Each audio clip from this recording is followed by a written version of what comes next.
नमस्कार, मैं चंदन कुमार और आप देख रहे हैं अंगवानी। आज इस वीडियो में बात मोदी स्मृति की। अब आप कहेंगे भाई ये क्या है मोदी स्मृति?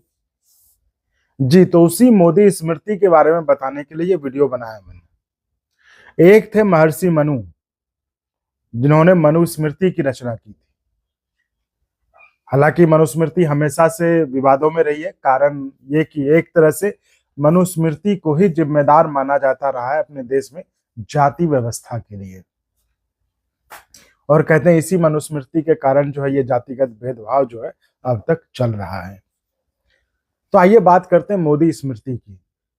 जब देश जातियों में बटा हो और जातिगत भेदभाव की घटनाएं चरम पर हो, तो इस मोदी स्मृति की चर्चा बेहद जरूरी हो जाती है।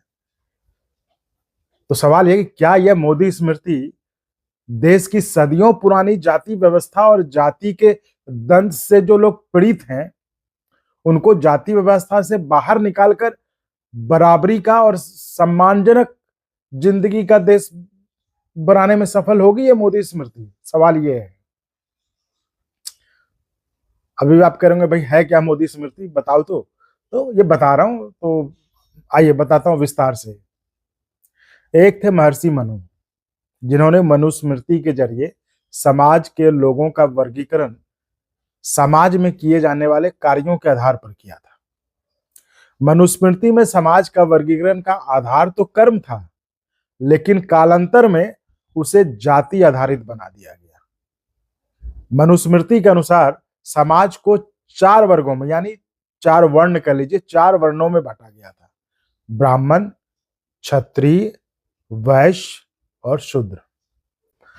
कहा जाता है कि महर्षि मनु ने उस समय कार्य के आधार पर जो है समाज में जो लोग रह रहे हैं उनको 4 कैटेगरी में बांटकर, कार्य के आधार पर, ध्यान रखिएगा, कार्य के आधार पर उनको 4 कैटेगरी में बांटकर समाज को कैसे चलाया जाए उसको चलाने के लिए फार्मूला सुझाया था।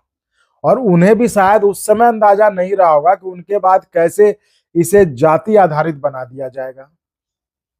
हालांकि इस पर विवाद भी बहुत है। मनुस्मृति का विरोध करने वालों का तो यहां तक कहना है, चूंकि महर्षि मनु खुद ब्राह्मण थे, इसलिए उन्होंने अपनी जाति की श्रेष्ठता समाज में बरकरार रखने के लिए मनुस्मृति की रचना कर समाज को 4 वर्गों में बांट दिया था।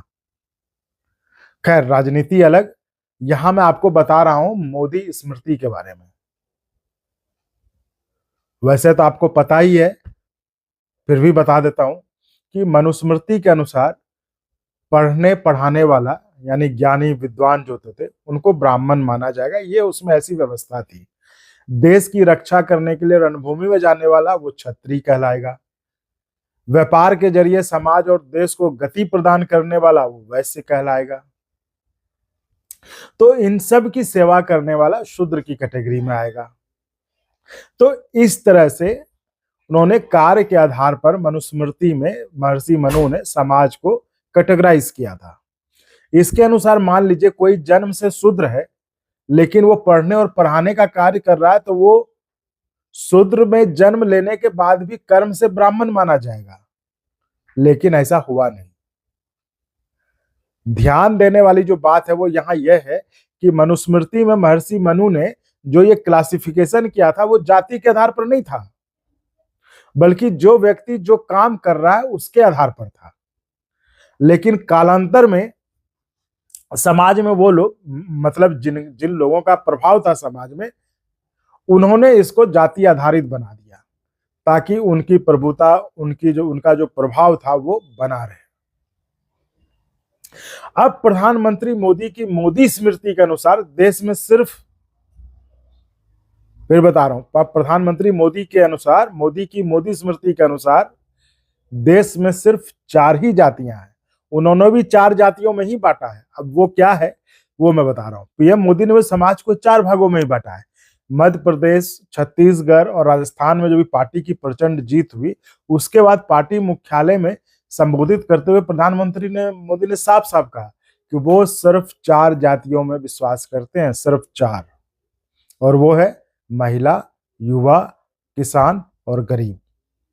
हालांकि यहाँ वो कास्ट सेंसस आधारित राजनीति को काउंटर करने के मकसद से ऐसा बोल रहे थे, इसका अंदाजा तो हर किसी ने लगा लिया।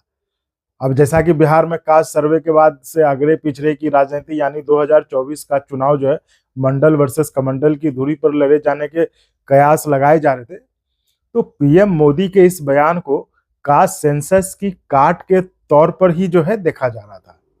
मतलब कास्ट सेंसस के तौर पर देश में मनुस्मृति के वर्ण व्यवस्था से अलग 4 तरह की जातियों का नाम लेकर मोदी जी के इस बयान को जो नए नैरेटिव सेट करने की कोशिश के रूप में देखा जा रहा है।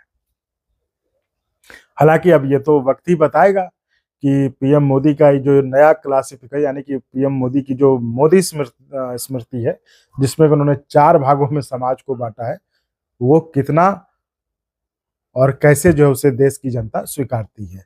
ये तो 2024 का चुनाव ही बताएगा कि देश के मन में क्या है। फिलहाल इतना ही।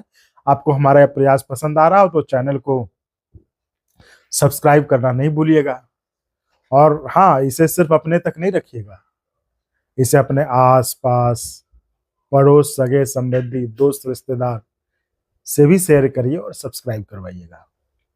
धन्यवाद।